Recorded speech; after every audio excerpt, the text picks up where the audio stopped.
पत्रकार बंधुओं को मेरा नमस्कार और मंच पे बैठे हुए मेरे साथियों सहयोगियों को भी मेरा अभिवादन। आज 2 नवंबर है और करीब 15 दिन मोटे तौर पर रह गए हैं जब मध्य प्रदेश एक बड़ा बदलाव, एक प्रचंड बहुमत से हमारी सरकार बनाएगा। तो मुझे लगता है कि आज एक अच्छा दिन है और आपकी जानकारी के लिए आपके साथ हम कुछ इंफॉर्मेशन शेयर करना चाहते हैं अपने अगले 15 दिनों के लिए। और कांग्रेस का जो महा जनसंपर्क अभियान है और जो 125 का प्लस का लक्ष्य महान है, उसके बारे में चर्चा करना चाहते हैं, क्योंकि हमें ऐसा लगता है कि अब करेंगे 150 पार और आ रही है कांग्रेस सरकार। अगले 150 दिन में, जहां से मैं आती हूं, हमारी भाषा में उसको ताबड़तोड़ कहा जाता है। ताबड़तोड़ जनसंपर्क अभियान होने वाला है और हमारे सर्वोच्च नेताओं से लेकर जो सदा वंदनीय कार्यकर्ता हैं, उनकी कोशिश यह है कि 230 विधानसभाओं को हम टच करें और तमाम ऐसे कार्यक्रम अगले 15 दिनों में हैं जो इस महा जनसंपर्क अभियान का एक पार्ट है, एक हिस्सा है।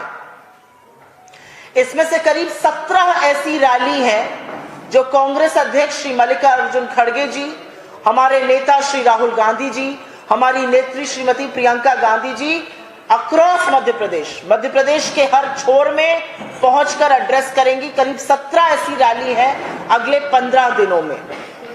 करीब 70 ऐसी रैली हैं जो कमलनाथ जी एड्रेस करेंगे। करीब 60 ऐसी रैली हैं जो दिग्विजय सिंह जी एड्रेस करेंगे। करीब 30 ऐसी रैली हैं जो हमारे महासचिव प्रभारी मध्य प्रदेश श्री रणदीप सिंह सुरजेवाला जी एड्रेस करेंगे। मुझे ऐसा लगता है कि पिछले कुछ दिनों में हमने शिवराज सरकार के 18 सालों का पर्दाफाश किया है, उनकी नाकामियों को उजागर किया है, जनता के लिए जवाब मांगा है।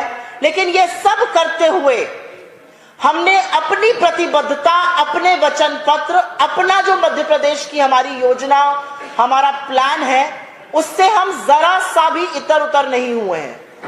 हम आंख में जिस तरह से मछली की आंख अर्जुन को दिखाई देती थी, हमारा लक्ष्य है मध्य प्रदेश की खुशहाली, हम उस पर पूरी तरह से केंद्रित हैं। और मुझे लगता है कि इस महा जनसंपर्क अभियान और जो 150 प्लस का लक्ष्य महान है, उसमें हम दोनों चीजों को बैलेंस करके चल रहे हैं। एक तरफ 18 साल की नाकामी और जवाबदेही तय कर रहे हैं और दूसरी तरफ उतनी ही प्रतिबद्धता से अपने वचन पत्र, अपने वादे, अपना जो मध्य प्रदेश के लिए संकल्प है, चाहे वो किसान हो, वो मजदूर हो, वो युवा हो, वो महिलाएं हो, वो शोषित वंचित आदिवासी दलित व्यक्ति हो, पिछड़ा वर्ग हो, विद्यार्थी हो, कामकाज कारोबारी हो, उन सब को लेकर जो हमारी प्रतिबद्धता, हमारा वचन पत्र है, उस पर हम बड़े तरीके से काम कर रहे हैं और उस संदेश को लेकर जनता के बीच में जा रहे हैं।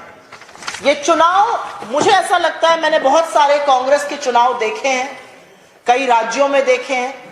मुझे ऐसा लगता है कि इस तरह का फ्रंट फुट पर आकर चुनाव लड़ना बहुत कम कांग्रेस ने किया है, जब हम सत्ता की आंख में आंख डालकर उनकी जवाबदेही तय कर रहे हैं और अपना वचन पत्र, अपनी प्रतिबद्धता दिखा रहे हैं। तो मैं सिलसिलेवार तरीके से आपको सर्वोच्च नेतृत्व, शीर्ष नेतृत्व के कार्यक्रम से अवगत करा देती हूं। 4 नवंबर को कांग्रेस अध्यक्ष श्री मल्लिकार्जुन खड़गे जी का कार्यक्रम कटंगी में और शाहपुरा में होगा। 5 नवंबर को महासचिव श्रीमती प्रियंका गांधी जी का कार्यक्रम कुक्षी और इंदौर 5 में होगा। 7 नवंबर को कांग्रेस अध्यक्ष श्री खड़गे जी का कार्यक्रम उज्जैन और ग्वालियर पूर्व में होगा। 8 नवंबर को पुनः महासचिव श्रीमती प्रियंका गांधी जी का कार्यक्रम सनवेर और खातेगांव में होगा। 9 नवंबर को श्रीमती प्रियंका गांधी जी का कार्यक्रम रीवा में होगा। 9 नवंबर को हमारे नेता, पूर्व कांग्रेस अध्यक्ष श्री राहुल गांधी जी का कार्यक्रम नई सराय अशोकनगर, चंदेरी, जबलपुर ईस्ट में होगा और जबलपुर वेस्ट में वो पदयात्रा करेंगे। 10 नवंबर को हमारे पूर्व अध्यक्ष और नेता राहुल जी सतना में कार्यक्रम करेंगे। 11 और 12 को छोटी और बड़ी दीपावली है, आप सबको अग्रिम शुभकामनाएं। उन दोनों दिन हम रैली नहीं कर रहे हैं।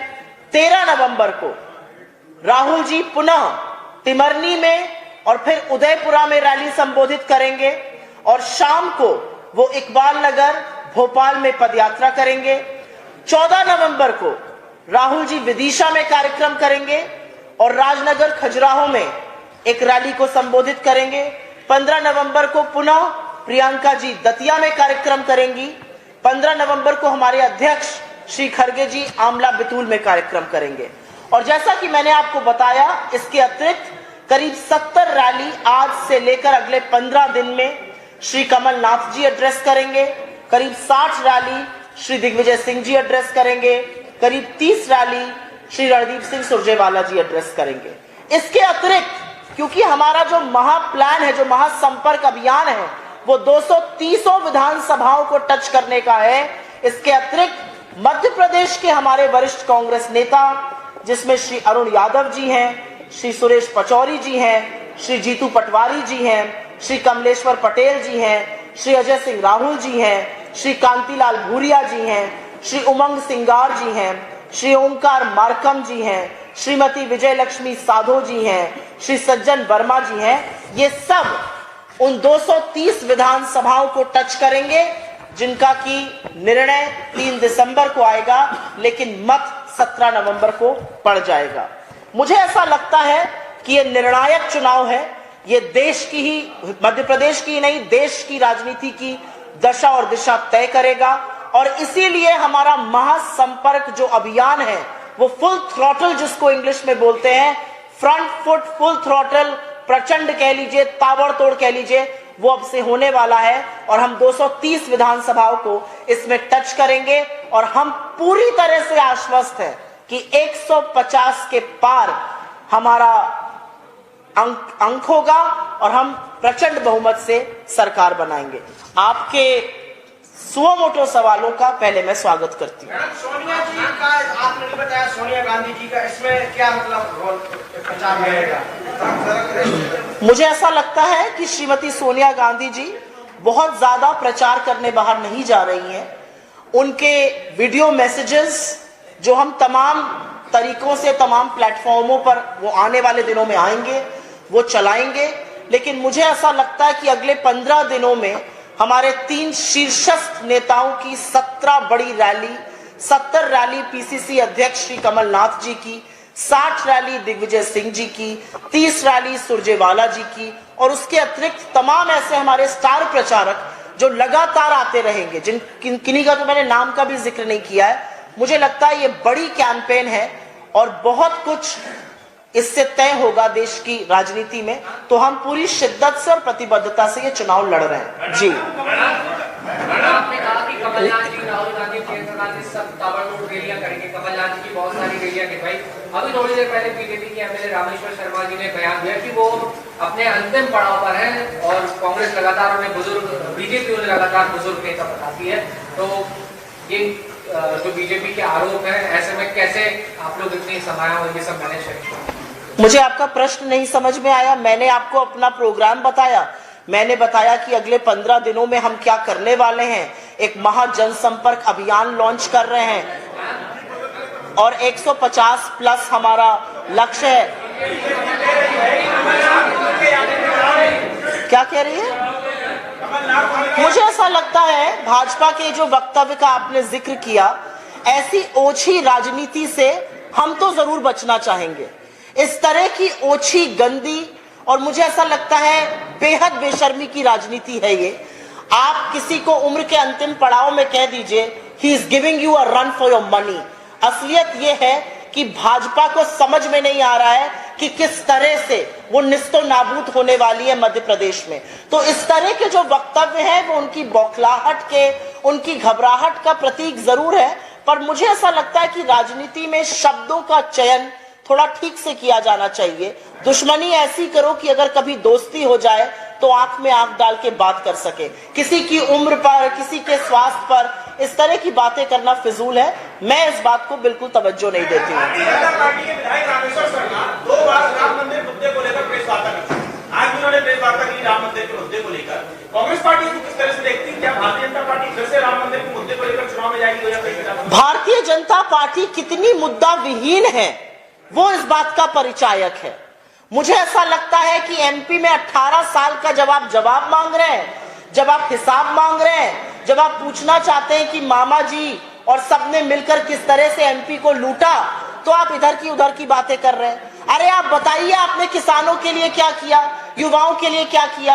घोटाले पर घोटाला करने वाले ये बताएं कि एमपी को लूट कर जा रहे हैं, ये बताएं कि रोजगार क्यों नहीं बनाए, ये बताएं कि लड़कियां क्यों असुरक्षित हैं, ये बताएं कि 1500 रुपए का मुआवजा आप एक ऐसी बच्ची को देते हैं जिसके तन पर कपड़ा डालने वाला कोई नहीं था। आपको लगता है कि ऐसी प्रेस वार्ता कर वो नैरेटिव बिल्ड कर लेंगे? मुझे लगता है श्री राम का नाम लेकर मर्यादा की और न्याय की बात करनी चाहिए, ओछी राजनीति नहीं करनी चाहिए।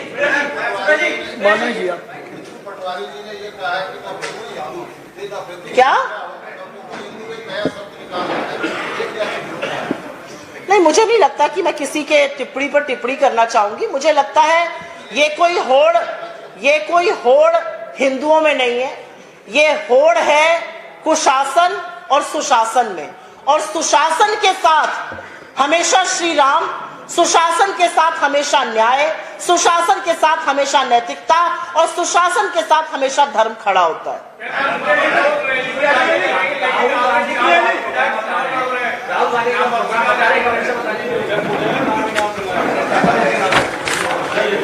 आपको मैं भेज रहा हूं। इसको हम आपके साथ साझा भी कर ले रहे हैं, लेकिन पत्रकार बंधु ने राहुल गांधी जी का प्रोग्राम दोबारा से पूछा तो उसको मैं रिपीट किए दे रही हूँ। 9 नवंबर को श्री गांधी नई सराय, अशोकनगर, चंदेरी, जबलपुर ईस्ट में रैली करेंगे और जबलपुर वेस्ट में पदयात्रा करेंगे। 10 नवंबर को वो सतना में रैली करेंगे। 13 नवंबर को वो टिमरनी और उदयपुरा में रैली करेंगे और इकबाल नगर में पदयात्रा करेंगे। 14 नवंबर को वो विदिशा और राजनगर, खजुराहो में रैली करेंगे। आई होप आपने लिख लिया। मैडम ये बताइए कि अभी तक आज तक कितने निर्दलीय के जो मैदान में है, कितनों को मनाया, कितने अभी भी है? आपको ऐसा नहीं लगता कि निर्दलीय भी हमारा बहुत ज्यादा नुकसान करते? पर मैं भाजपा के निर्दलियों को मनाने क्यों जाऊंगी? भाजपा उनकी बी टीम, उनके निर्दलीय सब चुनाव हार रहे हैं। बैठिए। क्या चीज? उनकी क्या बात? हिंदू एक करके आप लोग डिसाइड कर लीजिए कौन पूछेगा। मैं सब सवालों का जवाब दूंगी। वो आपके बंधु सवाल पूछ रहे हैं, उनका जवाब दूं या आपके पास आऊं, या आप डिसाइड करिए। बोलिए।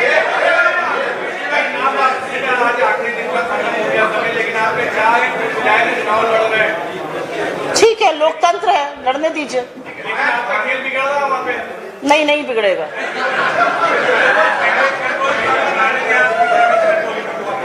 डैमेज कंट्रोल करना ही नहीं पड़ रहा है मेरे बंधु, मेरे दोस्त।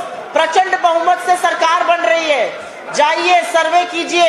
ये चुनाव हम अकेले नहीं लड़ रहे हैं, ये चुनाव मध्य प्रदेश की जनता बनाम जंगल राज है 18 साल का। तो आप लोग, आपकी जो चिंता है वो सिर्फ आंखों पर, कोई फर्क नहीं पड़ने वाला है।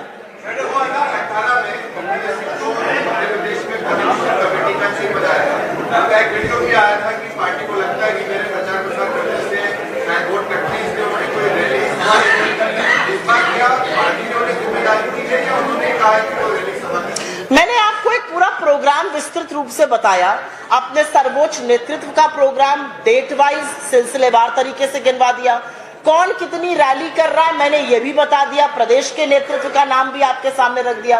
अब आप मुझसे पूछ रहे हैं कि उनसे हम क्या काम ले रहे हैं। मुझे समझ में नहीं आया सवाल। मुझे लगता है कि दिग्विजय सिंह जी हमारे बहुत शीर्ष नेता हैं, हमारे बड़े वरिष्ठ नेता हैं। उनका एक लंबा अनुभव है राजनीति में, उनकी एक बड़ी निर्णायक भूमिका रही है अभी तक और आगे भी रहेगी।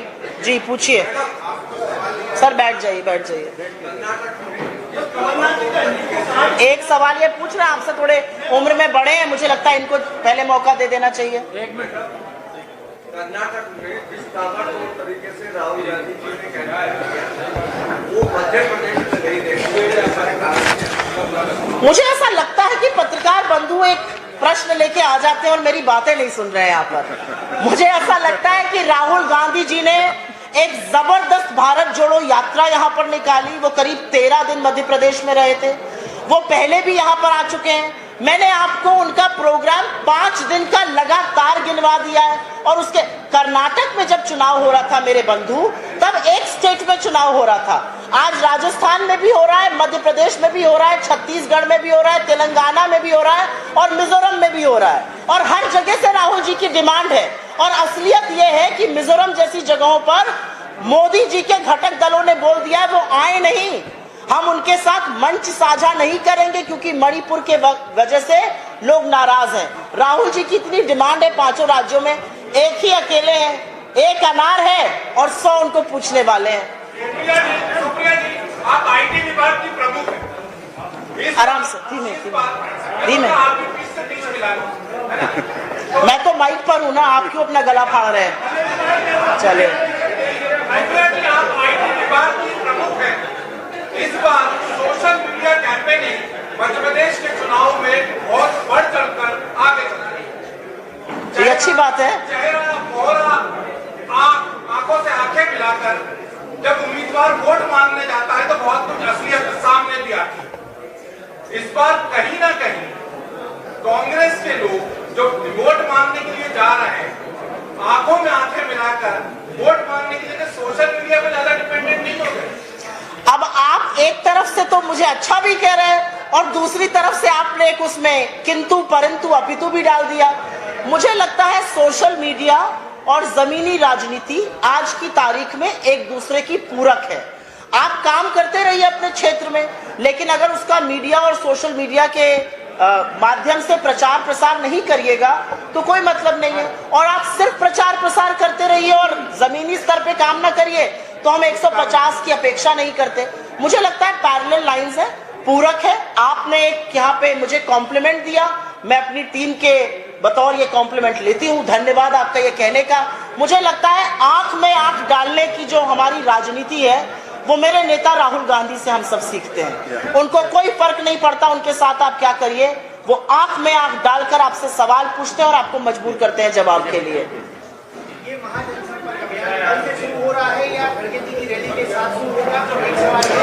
दूसरा ये कि आपकी जो छोटी रैलियों में और छोटी सभाओं का आपने जिक्र किया, उन नेताओं में आपने सीएसपी लीडर गोविंद सिंह का नाम मुझसे मिस हो गया होगा। मैंने कुछ लोगों का नाम लिया एक सिलसिलेवार तरीके से, जो मैंने आते वक्त बनाया। बिल्कुल सबका नाम है इसमें।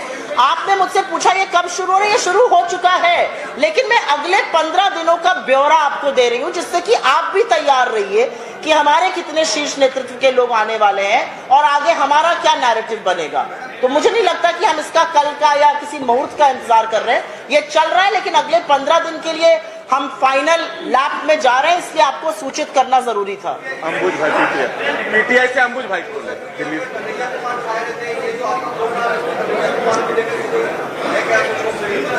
क्या है? हमारे नेता हैं, बिल्कुल आएंगे मध्य प्रदेश में कई जगह आएंगे। आपने पूछ लिया है पीछे, आपने पूछ लिया है पीछे, आपने पूछ लिया है। एक क्वेश्चन सचिन भाई आप बोलिए, सचिन जी आप बोलिए। इसके बाद आऊंगी, आपने पूछ लिया। हाँ,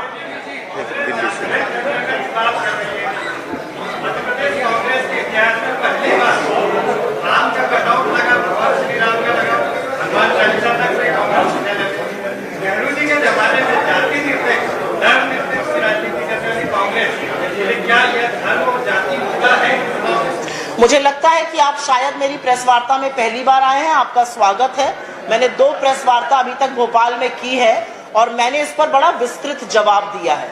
मुझे ऐसा लगता है कि आप जिस निरपेक्षता की बात कर रहे हैं उसका ये, प्लीज बीच में बोलिए मत, आप जिस निरपेक्षता की बात कर रहे हैं उसका ये मतलब बिल्कुल नहीं है कि जमीनी हकीकत देखकर आंख मूंद ली जाए या एक वर्ग विशेष या लोगों की मांग पर अपने कान में रुई डाल लें। आज आजादी के 76 साल बाद पिछड़े वर्ग के लोगों के साथ अभी भी अन्याय हो रहा है। दलितों और आदिवासियों के साथ अभी भी अन्याय हो रहा है। मध्य प्रदेश में 76 साल बाद आजादी के एक आदिवासी के सिर पर अभी भी पेशाब करने की हिमाकत भाजपा का नेता करता है। और ऐसे में अगर जनता की मांग है कि पता तो चले कितने लोग हैं और उनका प्रतिनिधित्व लगातार कम हो रहा है, 90 सेक्रेटरीज 90 सचिवों में से 3 पिछड़े वर्ग के हैं, IITs IIMs में 4% से कम है, तो मुझे नहीं लगता कि ये कोई गलत बात है। मुझे लगता है समय के साथ चलते हुए आपको लोगों की मांग, लोगों की अपेक्षाओं, लोगों की आकांक्षाओं को सुनना पड़ता है। अगर उसमें अपना स्टैंड बदलना पड़े तो वो लोकतंत्र की मांग है, ऐसा करना जरूरी है। मोदी जी खाद्य सुरक्षा अधिनियम का, GST का, मनरेगा का, तमाम चीजों का प्रबल विरोध करते थे, सब चीजों का प्रबल समर्थन कर रहे हैं। पीछे है फिर इसके बाद 2024 के सेमीफाइनल की तरह देखा जा रहा है। आप इन 5 राज्यों में भी काफी आश्वस्त है कांग्रेस की जीत को लेकर के, लेकिन 2018 में उसके बाद क्या हुआ था 2019 की लोकसभा में, तो आप जानते तो क्या इस बार इसके साथ साथ एक कोशिश है कि 2024 में जो चुनाव आएंगे लोकसभा के, उसके लिए भी एक नैरेटिव सेट किया जाए और वो गलती दोबारा रिपीट नहीं होगी, उसके लिए कांग्रेस पार्टी क्या? मुझे ऐसा लगता है कि 2018 और 2023 और 2019 बनाम 2024 के देश में बहुत अंतर है। 2024 में मोदी सरकार अपने 2 कार्य पूरे करके कार्यकाल जनता के बीच जाएगी। जो रिपोर्ट कार्ड है वो नील बटा सन्नाटा है, दिखाने के लिए कुछ है नहीं। असलियत यह है कि त्योहारों से 3-4 दिन पहले आज 101 रुपए बढ़ाया जाता है, 110 रुपए करीब बढ़ाया जाता है कमर्शियल सिलेंडर का दाम। आज असलियत यह है कि रुपया 83 बनाम डॉलर क्रॉस कर गया है। आज असलियत यह है कि अक्टूबर की बेरोजगारी 10% दर पार कर चुकी है। आज असलियत यह है कि हमारे 8 जाबाज कतर में उनको मौत की सजा सुना दी गई और मोदी सरकार अभी भी हाथ पर हाथ धरे बैठी हुई है, ये छद्म राष्ट्रवाद की बात करने वाले लोग। तो मुझे लगता है 2019 और 2024 की स्थिति में बहुत अंतर है। मुझे ऐसा लगता है राहुल गांधी जी की भारत जोड़ो यात्रा या जो लगातार उन्होंने जनसंपर्क किया है, उससे माहौल बहुत बदला है। मुझे ऐसा लगता है लोगों को कांग्रेस में, लोगों को विपक्ष में, लोगों को इंडिया में एक बेहतर कल नजर आता है। तो मुझे लगता है राजनीतिक अपरिपक्वता भारतीय जनता पार्टी करना चाहती है, यह सोचकर कि 2018 और 19 के लोकसभा विधानसभा को कंपेयर करें 23 और 24 से, ऐसी वो राजनीतिक अपरिपक्वता वो और करते रहे। मेरी ईश्वर से यही प्रार्थना है। राहुल गांधी जो सवाल है, इकबाल मैदान पर वो जाकर सभा करेंगे, तो इकबाल मैदान पर सभा क्यों करेंगे? यहाँ पर जमहूरी मैदान है, क्या कांग्रेस पार्टी मुस्लिम वोटरों को साधने के लिए वहां सभा करेंगे राहुल गांधी? बैठ जाओ भैया। हाँ,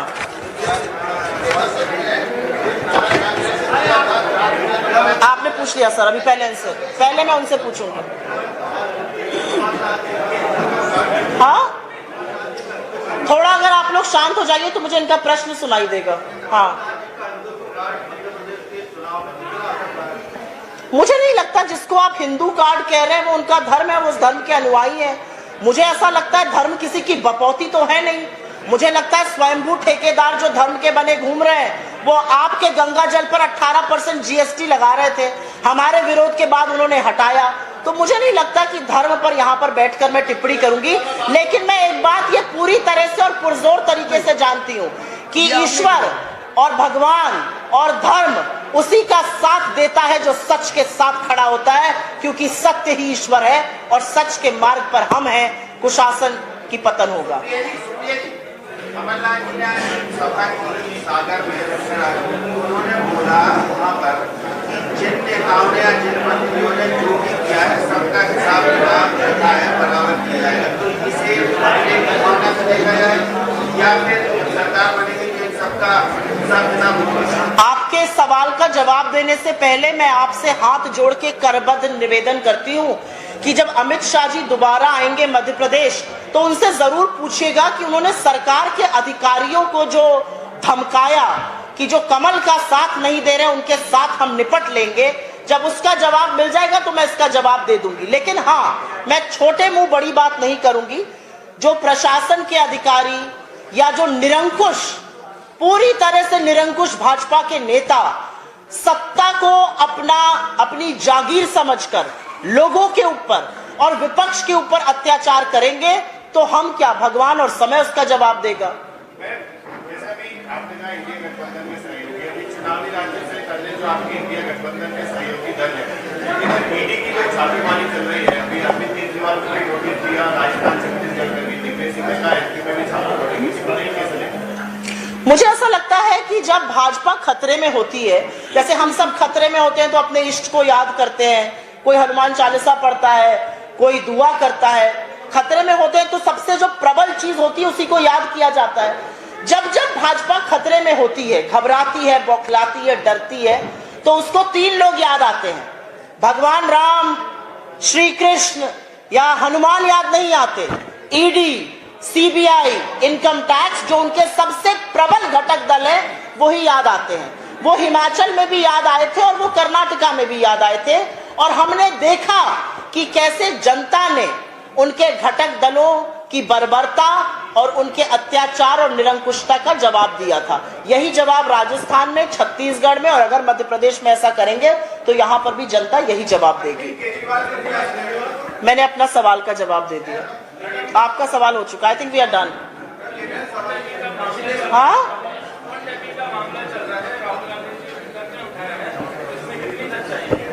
आप क्या पूछना चाहते हैं?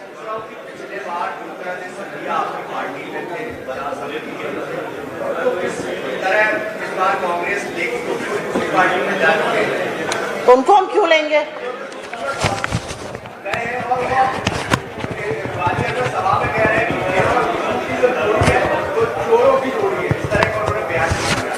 क्या बोला है?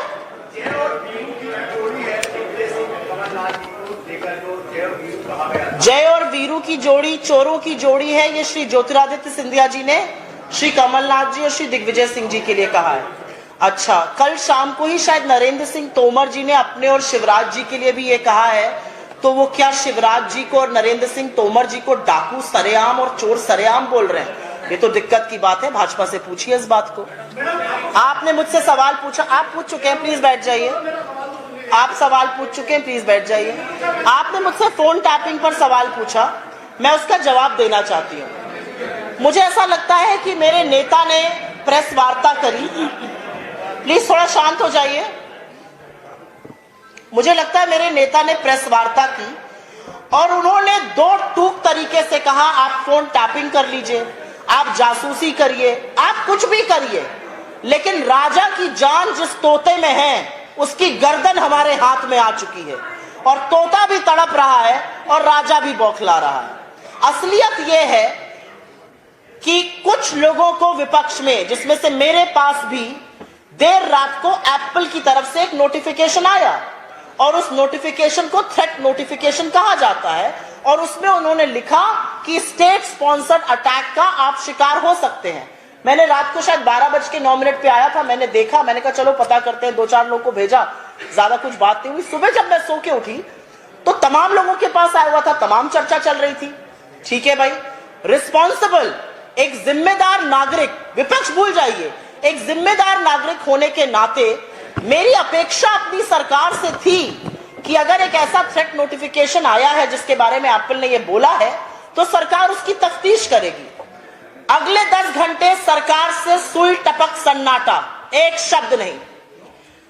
कुछ चरण चुंबक मीडिया एप्पल का वो स्टेटमेंट जो अगस्त 2023 से उनकी वेबसाइट पर लगा है उसको ब्रेकिंग न्यूज करके चलाता है। थोड़ी देर बाद हम देखते हैं सरकार के मंत्री प्रेस कॉन्फ्रेंस करते हैं, वो भी वही स्टेटमेंट लहरा रहे हैं। वही स्टेटमेंट तो अगस्त 2023 का था, इसके बाद तो आया नहीं था। वो स्टेटमेंट साफ तौर से कहता है कि ऐसा हो सकता है, जब ऐसा होता है तो हम सूचित करते हैं। कभी कभी ये फॉल्स नेगेटिव भी हो सकता है, लेकिन कभी कभी फॉल्स नेगेटिव होने का मतलब है कि वो कभी कभी फॉल्स पॉजिटिव भी हो सकता है। और असलियत ये है कि इस सरकार की जासूसी की लत बड़ी पुरानी है। पेगासस के मामले में सुप्रीम कोर्ट ने कहा सरकार ने प्रोब कमेटी का कोऑपरेशन नहीं किया। 29 में से 5 फोनों पर मालवेयर पाया गया। सरकार ने आज की तारीख तक पुरजोर तरीके से इस बात का डिनायल नहीं किया है कि वो स्पाईवेयर यूज नहीं करती है, ना पेगासस पर ना इस बार। हम ये पूछना चाहते हैं कि क्या सरकार डंके की चोट पर सीना ठोक कर यह कह सकती है कि उन्होंने स्पाईवेयर नहीं खरीदा है, उन्होंने जासूसी नहीं करी है? और आप लोगों का दिमाग नहीं ठनकता कि यह मैसेज सिर्फ और सिर्फ देश के विपक्ष के पास ही क्यों आता है? किसी एक भाजपा नेता के पास आया हो तो हम जरूर जानना चाहेंगे।